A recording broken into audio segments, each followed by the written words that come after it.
reaffirmed their commitment to the Venezuelan people.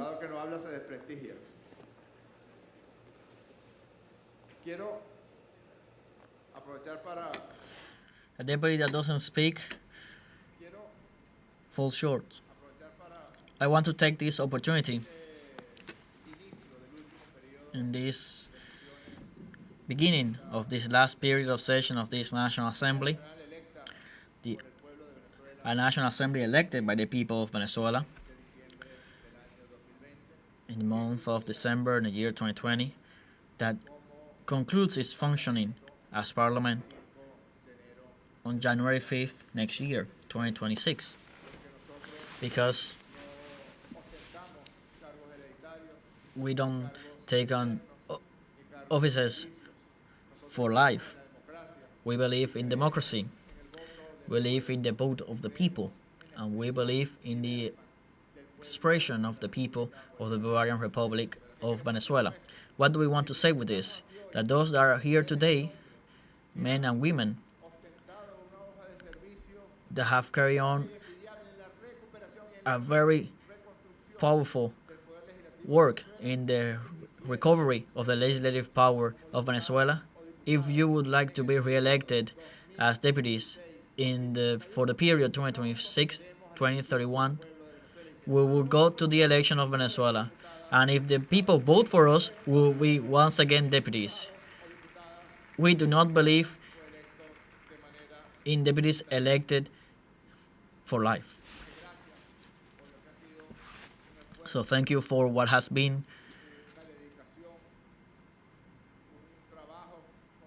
a constant effort and dedication, where we have not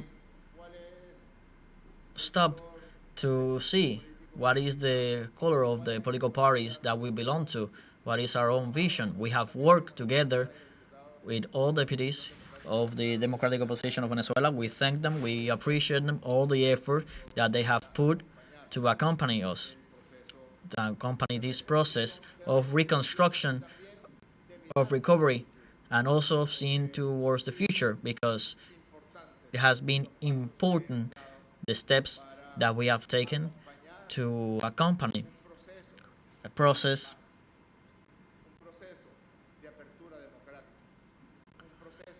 of peace, of democratic openness, of search, defeating aggressions, defeating blockades, defeating sanctions, a process of searching and achieving prosperity that we Venezuelans deserve. I want to also inform of a first parliamentary act of this board of directors recently installed, a first legislative event that of this parliament that today begins the first period session of the National Assembly. Here we have it, and in front of all of you, I will sign as a first act of the President of the National Assembly, as a first act of a Board of Directors, and as a first act of Parliament,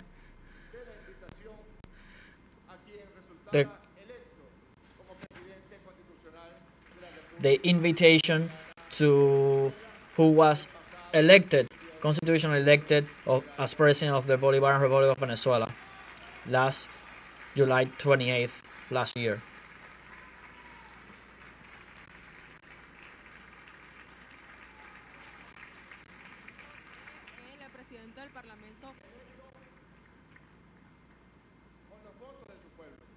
Elected by the vote of his people,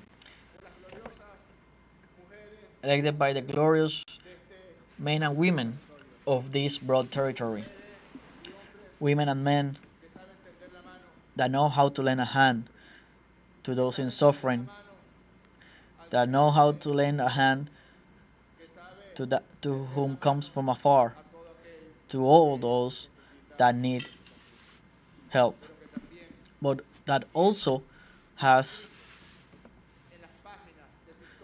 written in the pages of its history, in their immortal DNA of Venezuelan society, our unbreakable decision to be forever free, to be independent forever, to be always sovereign.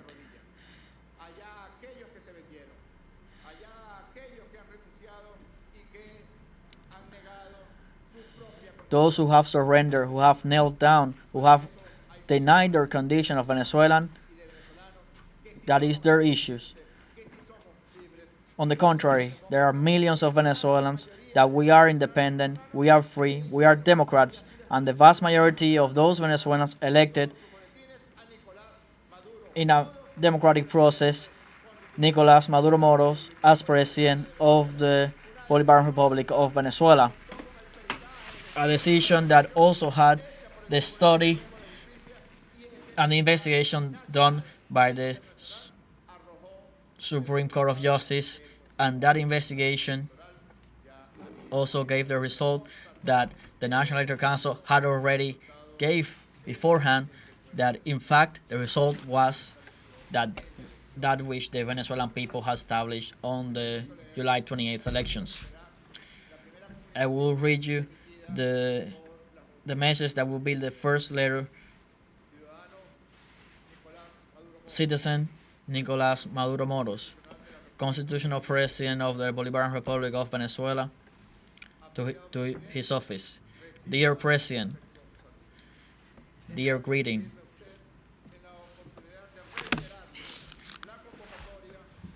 I refer to you to reiterate the summoning, the invitation as being re-elected last July 28th, so you take swearing of the truth office of the presidency of the Bolivarian Republic of Venezuela for the constitutional period 2025-2031.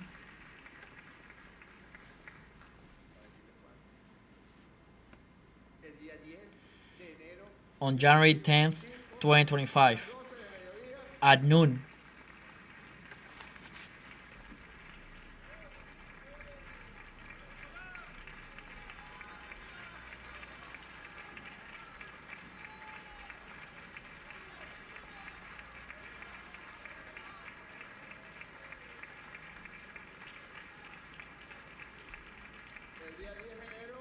On January 10th, 2025, at noon,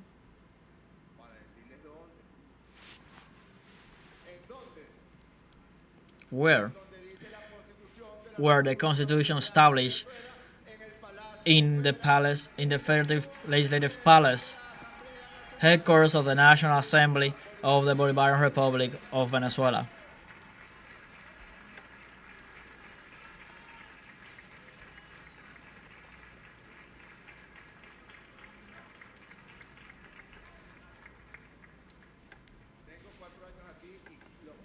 I've been 4 years here, and in those 4 years, I forgot to take the Constitution. And why? Why January 10th, 2025 at noon at the headquarters of the Legislative Palace? Because the people elected Nicolas Maduro president, constitutional president, on the July 28th elections. Why? Because the only body that is in charge of granting the results of an electoral did so, the National Electoral Council. No psychotic presidents of other countries in the world, nor institutions that only obey the commands of the dollar, and even less of decaying empires. According to this small book that belongs to all of us, it is the National Electoral Council, the only body that exists in the Bolivarian Republic of Venezuela to proclaim electoral results. Why? Because seeing the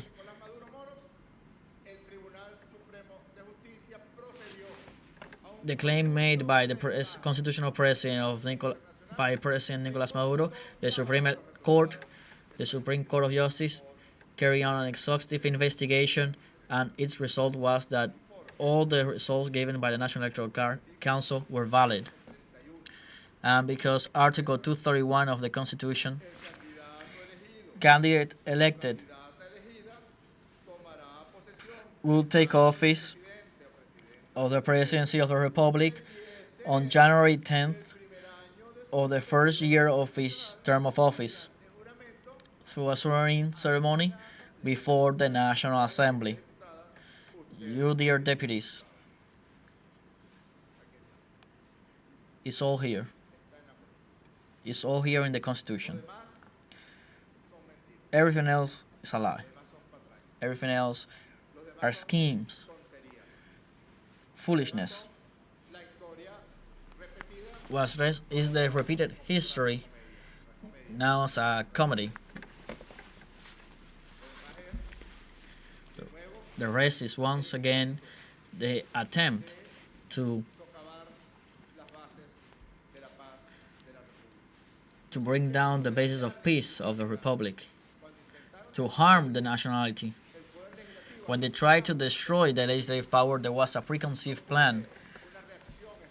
It was not an spontaneous reaction, it was a real intention, because it is what they have always wanted, the enemies of life, the enemies of peace.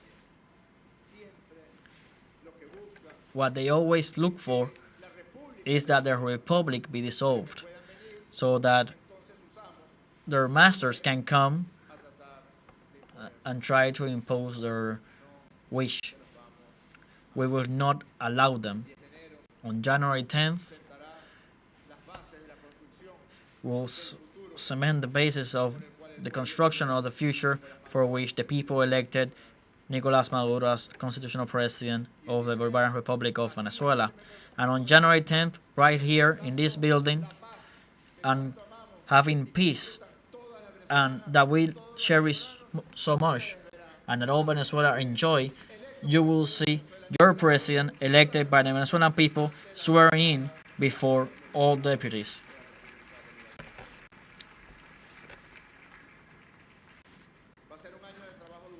It's going to be a year of hard work. It's a year of election as well.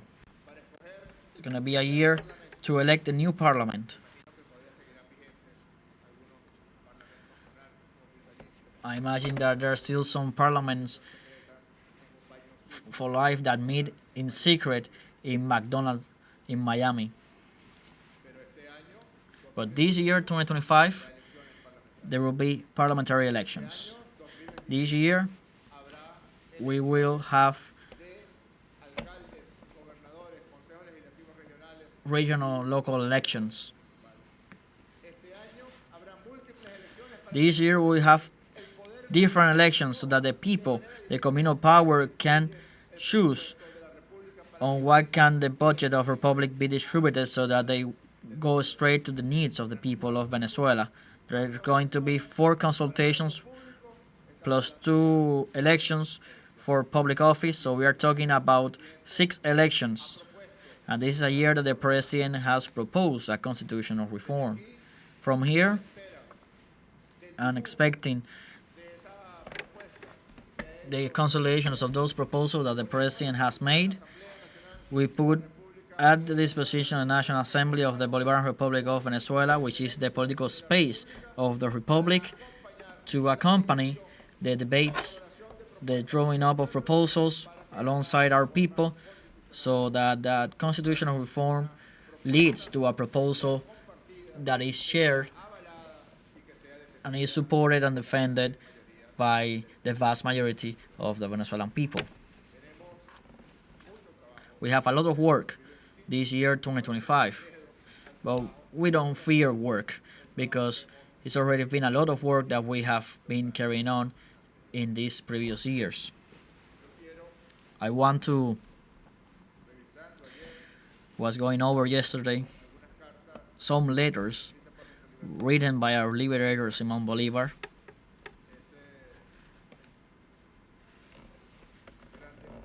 That great man, this planet, the greatest man that this continent has ever seen.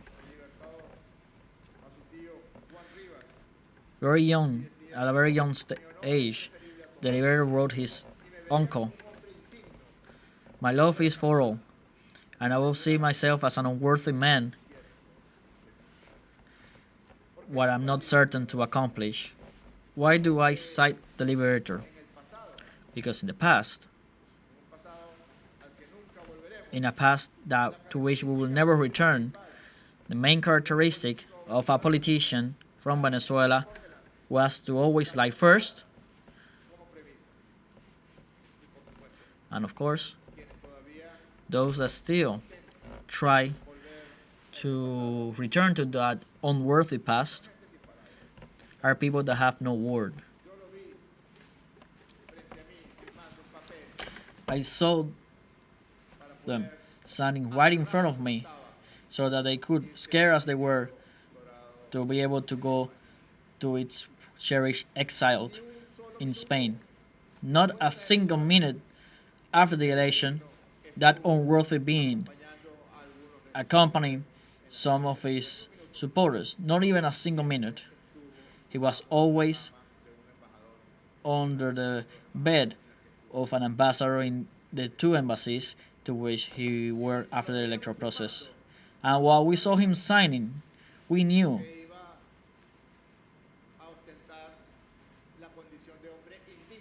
that he would take the position of an unworthy man, as Simon Bolivar said in his letter.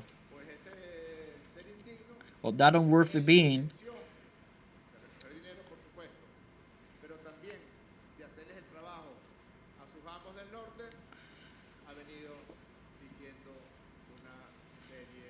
to follow the mandate of their master in the north has been saying foolish things over these days, like saying that he would return to the national territory of Venezuela.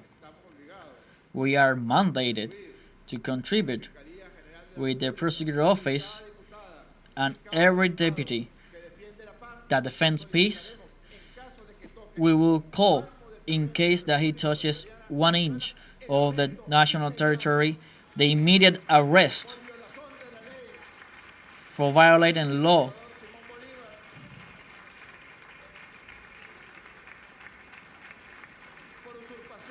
for usurping his functions, for betraying the homeland,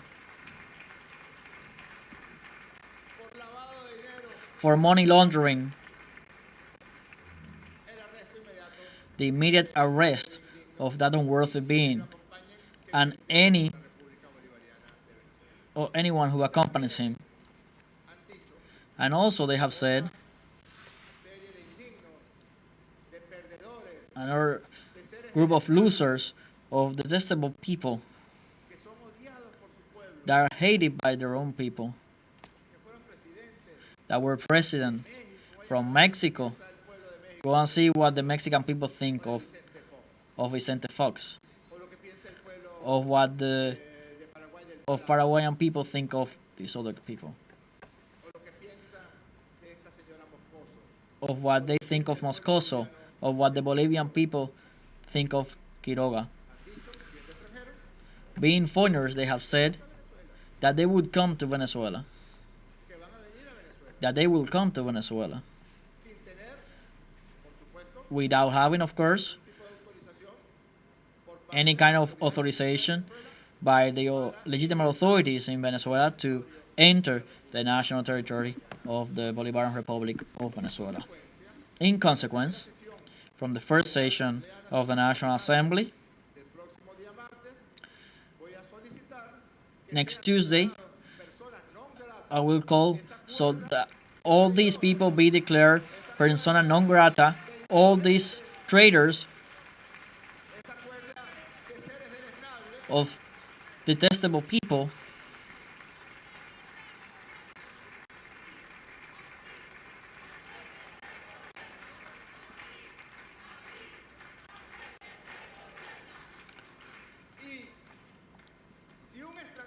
and if a foreigner enters without the due authorization of the institutions that are functioning in that regard to the national territory,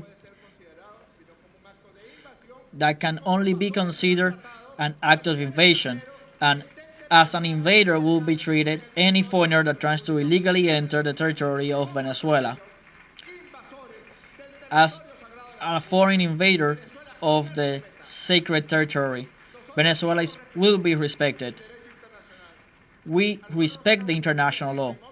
We will never dare to go to any country illegally without the due process. Unauthorized foreigner that enters Venezuela will be treated as an invader. And on Tuesday, these detestable people, despicable people, will be declared they were already declared by their own country as persona non grata. Mexico considers persona non grata Felipe Calderón. Bolivia considers non grata Tuto Quiroga.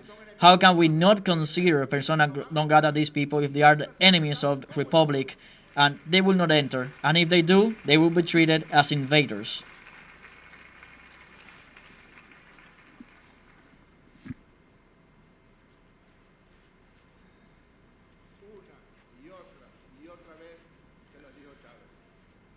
Over and over and over again, Chavez said it.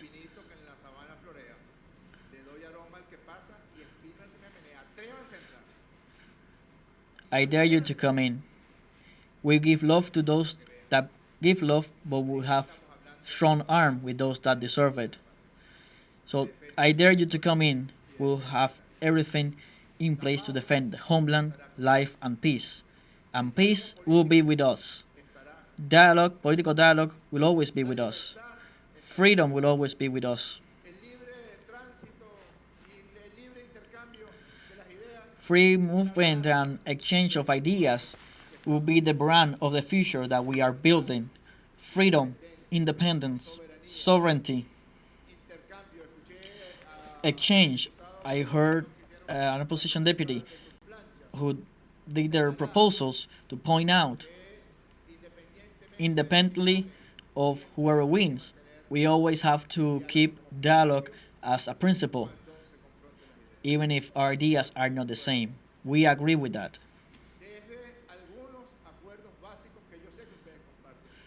On the basis of basic agreements that I know that you share, brothers and sisters of the Venezuelan opposition. Agreements that are basic. If someone calls for a war, that's not a political discussion. If you usurp the functions of the institutions that the people elected, that's not a democratic exercise.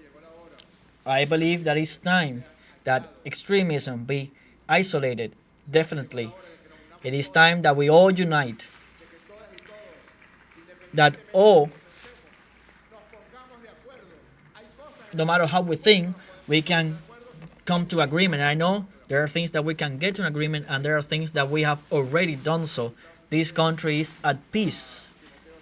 You have heard several times Timoteo Zambrano, because we got an agreement in 2019, because we had a strong parliamentary elections in 2020, and because from the President of the Republic to all the deputies in this National Assembly, we have defended that political dialogue to solve our differences. But it's even dangerous.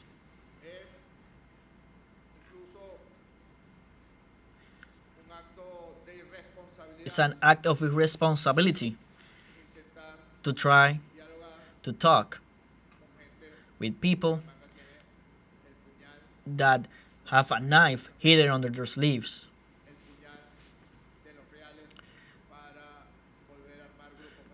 To once again arm fascist groups and violent groups with the aim to destroy the republic. With those people, we do not want to debate. We will not talk with those people. For them, there's a constitution and the laws that exist in a country and which will be implemented. Likewise, when we talk of political dialogue, there are the small letters of the social medias, like the social media says. In a political dialogue, there are certain agreements. There's the condition of peace, of defense of the republic, of the institutions, defense of democracy. In that context, we can talk all you want to. Outside of that context, there's nothing to talk about. I want to stress in my thanks for all that has been done, but there's still more to do. And I want to once again call on all of you. I know that we have seen it on the streets, the fence of Guayana Esequiba, in the organization of elections of Justice for Peace, here, who I congratulate and are part of our special guest today here. But I have to insist, now, for the defense of the Republic, for the defense of peace, for the defense of life, for the defense of what we truly are, because those that attack us, what they are attacking is our condition, is our ideals, our reason of being. Like a Turkish poet said once, our soil, our sky. That's how he said. How little does a man need to be happy? A piece of soil and a piece of sky. To go in defense of that soil and sky, I call on all of you once again to go to the streets.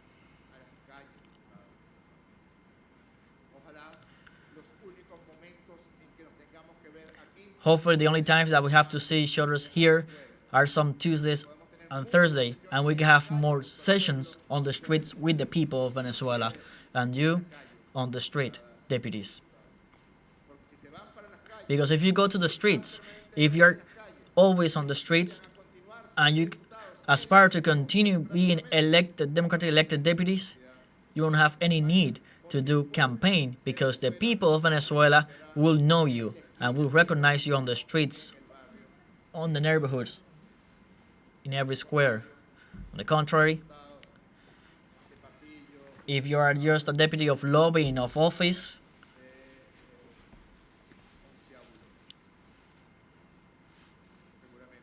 surely they will demand you.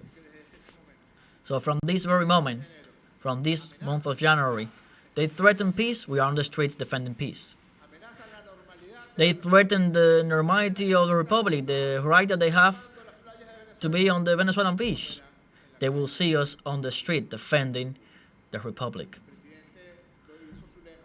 The President made it a motto ahead of January 10th. We will see all of us on the street. I invite you all to the same. We'll go with Maduro on the streets, defend peace, to defend life, to defend the Republic, to defend democracy.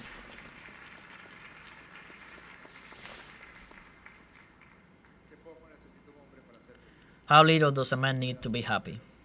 A piece of soil, a piece of sky.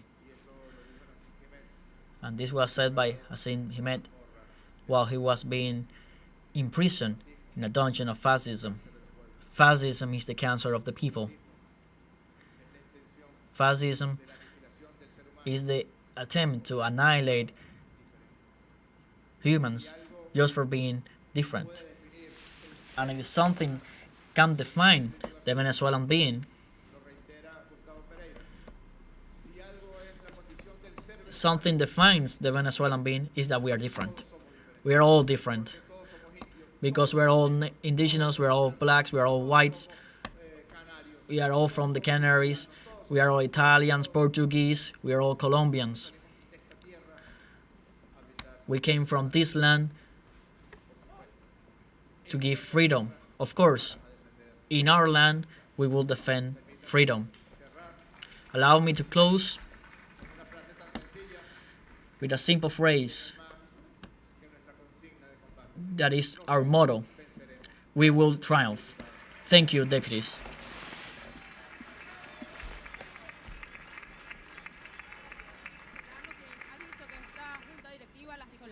Extendió una invitación con el pueblo a defender la paz, la soberanía, la tranquilidad del pueblo venezolano.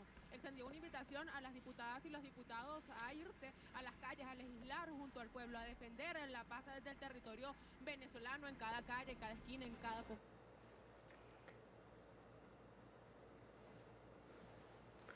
And as we saw, the National Assembly of Venezuela inaugurates its new session corresponding to the 2025-2026 terms and its authorities of the legislative term to come.